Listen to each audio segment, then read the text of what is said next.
Have you ever met someone who carried a dream so bright, that even the darkness couldn't make it fade? The streets of Manila were alive that night, honking cars, laughter, the faint hum of karaoke from distant alleys. But on one quiet corner, beneath a flickering streetlight, stood a man whose song belonged to another time. Rico de la Cruz. 56 years old. Once a name whispered with promise in small bars, now just another face lost in the crowd. His leather jacket, cracked at the shoulders, shimmered faintly under the light. The same jacket he wore decades ago, when his voice could still make people stop and feel something. His hair, slicked back like his idol's, carried traces of pomade and memory. An old amplifier buzzed softly beside him.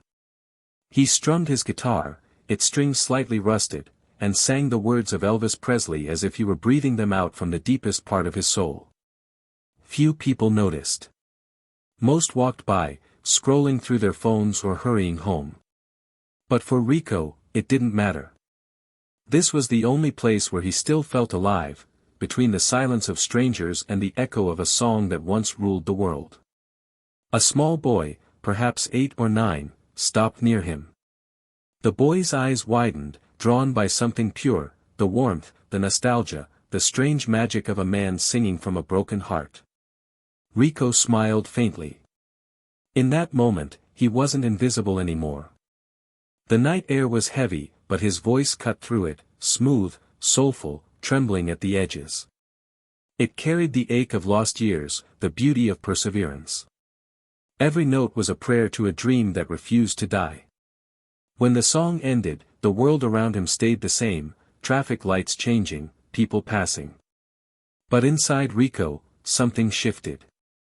He looked up at the dim sky, wondering if dreams could still find their way back, even for someone forgotten.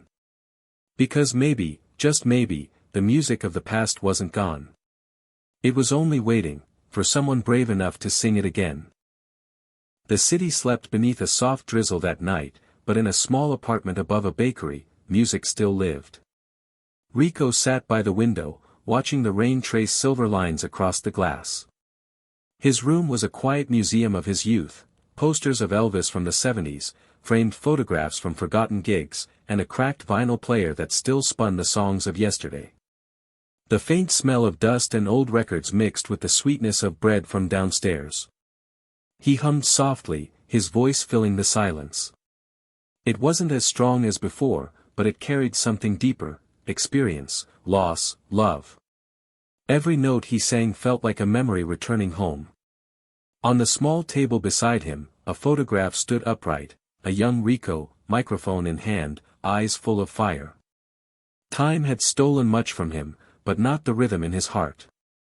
His niece, Lena, often visited him after her long shifts at the hospital.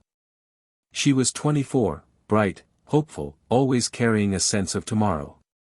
She loved watching her uncle sing, even when the world no longer clapped for him. To her, Rico wasn't just a man chasing the past, he was proof that dreams could survive disappointment. That night, as he performed for no one but the walls, she quietly recorded him with her phone. The frame caught the glow of the streetlight behind him, the soft rain on the window, the emotion trembling in his voice.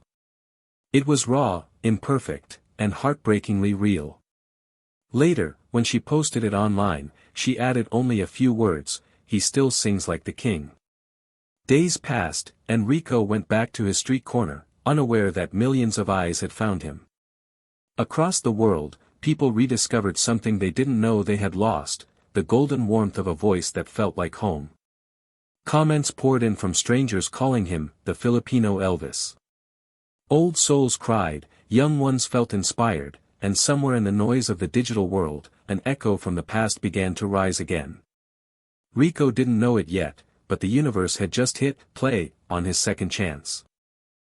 Morning sunlight spilled through the cracked blinds, painting soft lines across Rico's small living room. The old radio hummed faintly in the background, playing distant static between forgotten songs. He sat at the table, tuning his guitar strings, just another ordinary morning in an extraordinary life he didn't know had changed. On his phone, a storm was waiting. Hundreds of messages, notifications, comments, hearts, shares, and disbelief. His video had crossed oceans overnight. In America, fans were calling him, the voice of the past reborn. Somewhere in California, a producer from America's Got Talent had watched that same clip and felt something familiar, the kind of magic the world hadn't seen in years. Then came the email. Simple, formal, and life-altering. An invitation to perform live on AGT. Rico stared at the screen for a long time, unsure if it was real. His heart raced like it hadn't in decades. His trembling fingers hovered over the glowing words, "We would love to have you audition."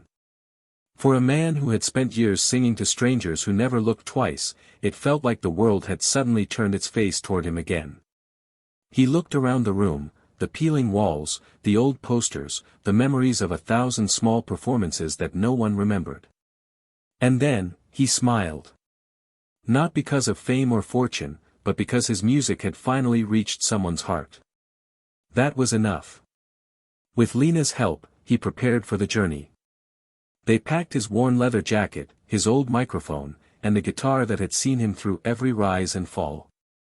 Tomas, his loyal friend, lent him his lucky pick, the same one they used back in their youth. At the airport, Rico stood quietly by the glass window, watching planes lift into the clouds. The world beyond had always felt distant, unreachable, but now, it was calling him by name. As he stepped onto the flight to America, the sun broke through the morning haze. For the first time in years, Rico wasn't chasing a dream. He was walking straight into it. The lights of Los Angeles shimmered like gold dust scattered across the night. The stage of America's Got Talent stood tall and gleaming, bathed in an aura of dreams, a place where ordinary souls turned into legends. Behind the velvet curtains, Rico stood silently, holding his old guitar close to his chest. His reflection stared back from a glossy black floor, aged, nervous, but alive with purpose. The jacket he wore had seen better days, but it carried stories that no designer suit ever could. When his name was announced, he took one slow breath and stepped into the light. The audience watched a man who looked out of time, hair slicked back, black boots, silver belt buckle catching the glow. Some smiled in curiosity, others waited without expectation. Then came the first strum. A soft, trembling note that floated across the vast hall like a whisper from the past. His voice followed, rich, soulful, trembling yet strong. The melody poured out, filling every corner of the theater with nostalgia. It wasn't just Elvis they were hearing, it was heart, pure and unfiltered. Each lyric carried a lifetime of waiting, of pain, of love that never stopped believing. The crowd fell silent. Eyes softened. Even the judges leaned forward, caught in a moment they didn't want to end. As Rico sang, the screens behind him flickered with vintage imagery, black and white clips of the golden era, swaying lights, echoes of a time when music healed hearts. Midway through, he lifted his face toward the ceiling lights. Gold shimmer danced in his eyes as if he were singing not to an audience, but to the heavens. The sound of his voice cracked once, not from weakness, but from truth. And then it happened. A judge stood, eyes shining, hands slamming the golden buzzer. The entire hall erupted. Gold confetti exploded from above, cascading around Rico like a shower of light and memory. He stood motionless under the rain of gold, a man reborn, not because he imitated Elvis, but because he reminded the world what it meant to feel. That night, the golden era didn't just return. It lived again, through him. The world woke up to a new name the next morning, Rico de la Cruz, the Filipino Elvis. Clips of his performance flooded every platform. The sight of gold confetti falling over a trembling man in an old jacket touched millions of hearts. In every corner of the world, people replayed his song not just for the voice, but for the soul behind it. His story became a mirror, a reflection of every forgotten dream that still dared to hope. Backstage, Rico sat quietly on a wooden bench, holding the golden buzzer plaque against his chest. Around him, voices buzzed with excitement, but his world was still. He felt the faint vibration of applause echoing through the walls, like a heartbeat that wasn't ready to slow down. Later, in his small hotel room, he placed the plaque beside a photo of Elvis he always carried. The light from the bedside lamp fell softly on both, two dreamers from different worlds, bound by one music that never died. Weeks passed. Offers came in, interviews, collaborations, concerts. But Rico stayed grounded. He knew fame was fleeting, like a song's final note fading into silence. What stayed was purpose. When he returned home to Manila, the streets that once ignored him now sang his name. But he didn't return to stages or grand shows. He went instead to places where hope was scarce, hospitals, orphanages, homes for the elderly. There, he sang for those who couldn't leave their beds, for children who had no one left to listen, for hearts that had forgotten how to dream. Each song became a bridge, between pain and peace, between the past and what could still be. His voice no longer sought applause, it sought healing. One evening, as the sun melted over the horizon, Rico stood once more on his old street corner. The same flickering streetlight, the same guitar. But this time, the world knew his song. As he sang softly into the twilight, the golden glow around him felt almost divine, not from fame, not from lights, but from something eternal. Because the man who once sang to be seen now sang to remind the world. The music of the soul never fades.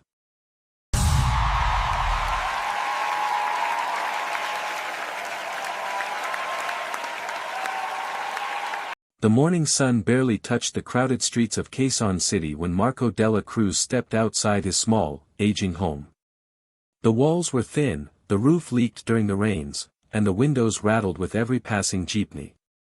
Yet, it was in this same cramped place that his voice was born. A voice shaped not in music schools or polished studios, but in the raw reality of survival. His mother, Lila, left early each day, carrying laundry baskets with tired arms that never seemed to rest. Marco watched her go, knowing she carried more than clothes, she carried the weight of their future. He felt that weight too, held deep within his chest, pressing him to dream even when dreams felt too heavy for someone like him. Every evening, Marco sat outside under the flickering glow of a broken street lamp. Beside him was his most precious possession, a second-hand radio he had repaired using scraps collected from junk shops. It crackled with static, but when Elvis songs played, the world felt quiet for a moment.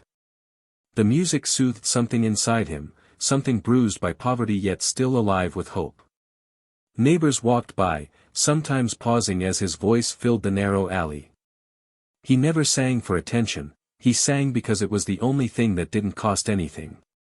His childhood friend, Rico, often joined him, leaning against a wall with quiet pride, knowing Marco's voice carried a story the world had not heard yet. Marco knew he was different, not because he wanted fame, but because music was the only place where he didn't feel small. And every night, while others slept, he practiced the old songs, letting them echo against the dark corners of the street, dreaming of a future far beyond the boundaries of his neighborhood.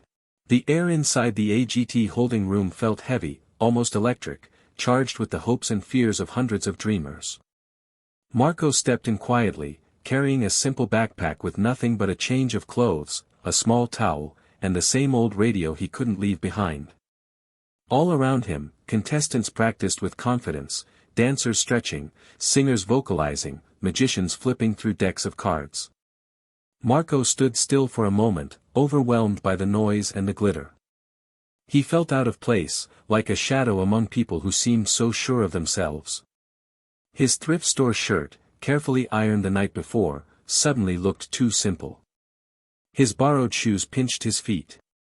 But he reminded himself that dreams were never measured by appearances, only by heart.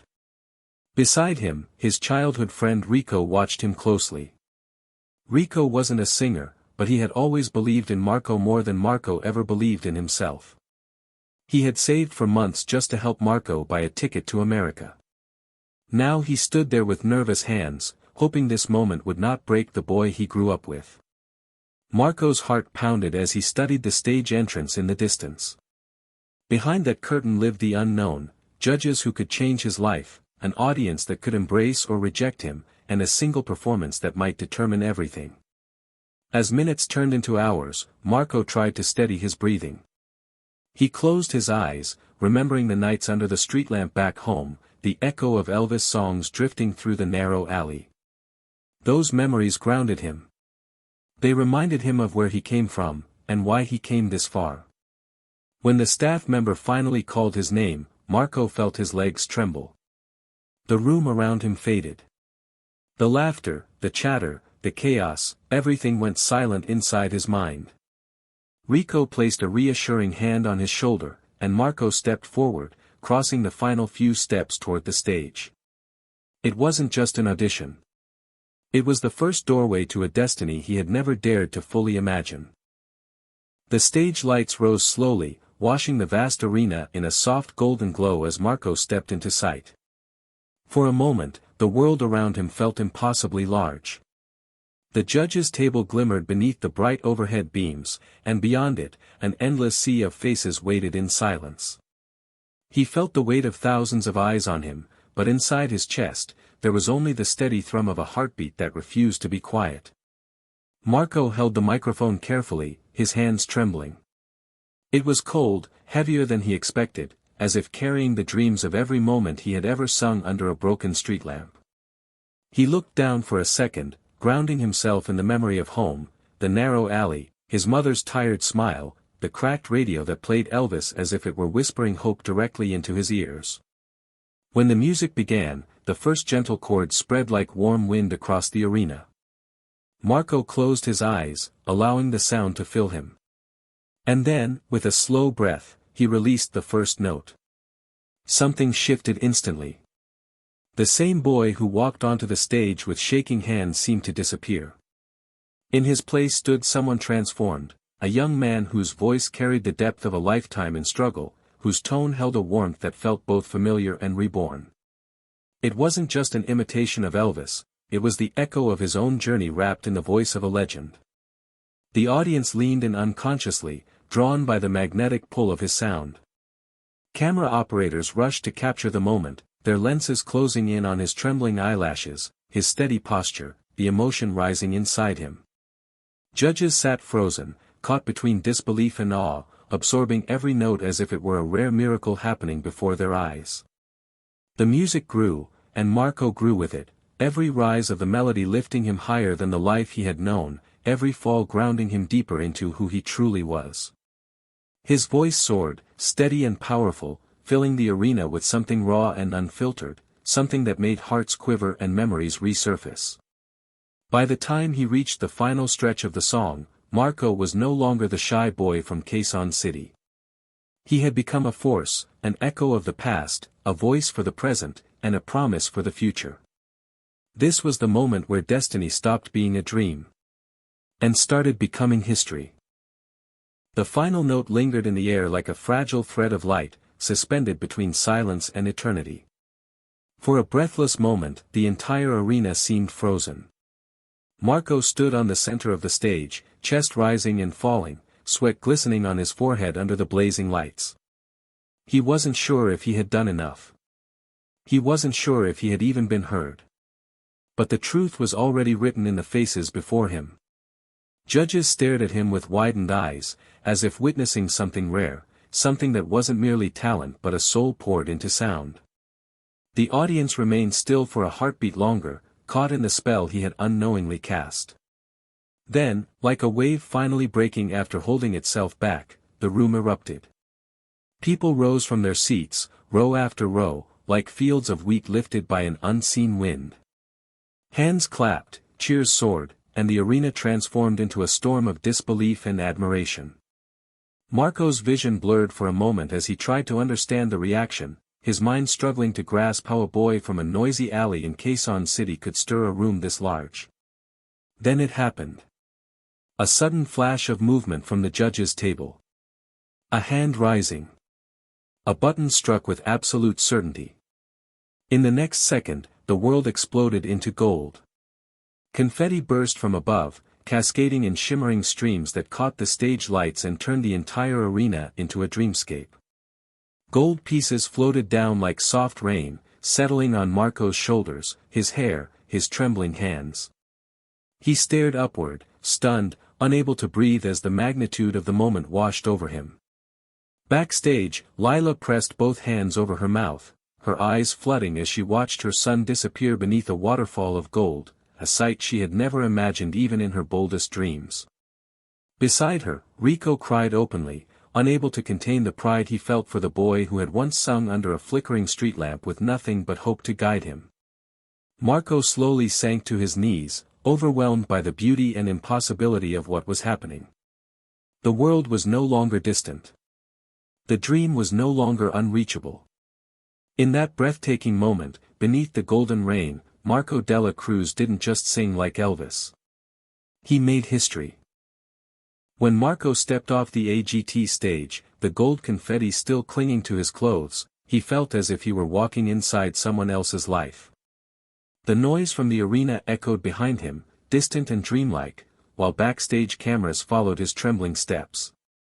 His heart had not yet slowed, his breathing still carried the rhythm of that life-changing moment. But something inside him had shifted forever. The episode aired a week later, just one broadcast among hundreds. Yet within hours, the world reacted. Clips of his performance began spreading across social media like sparks igniting dry grass. People from different countries shared his voice, calling it a rare gift, a spine-chilling reminder of music's power. Comments poured in by the millions. Some viewers replayed the video repeatedly, unable to believe such a sound came from someone so young, so humble. In the Philippines, crowds gathered around small televisions in sari-sari stores, erupting into cheers when Marco's face appeared on screen. Jeepney drivers paused their routes, street vendors lifted their heads, and entire neighborhoods felt a surge of pride that traveled through the air like a celebration guided by fate. Marco wasn't just a singer anymore, he had become a symbol of hope, proof that greatness could rise from even the narrowest corners of life. When Marco returned home for a short visit, he expected quiet streets and familiar silence.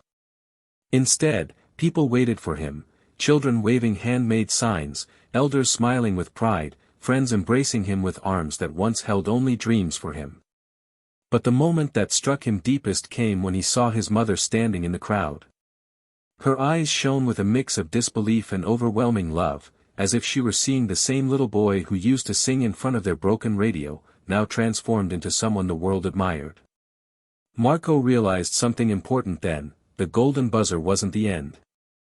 It was the beginning of something larger than himself.